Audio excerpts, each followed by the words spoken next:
Hi, my name is Edie Altman. I am a lupus patient, and I'm also the Lupus Health Fair advocate. The Lupus Foundation has made a wonderful difference in my life. I live with lupus every day, and I know there are thousands of people that also live with lupus every day, and they need the support that the Lupus Foundation provides. I'd like to say thank you to those generous donors that have actually made this possible. Without the support from the donors, we would not be able to do any of this.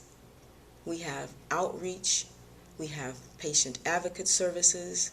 They guide and support patients through the rough times of getting the support they need through Social Security disability or whatever it is they need. The support groups are absolutely wonderful.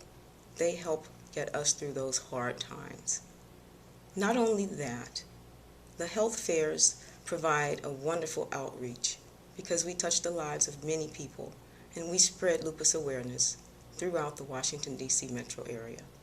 We absolutely adore the Lupus Foundation and thank you so much for your generous support and your donations because they do make a difference in the lives of me and so many other lupus patients.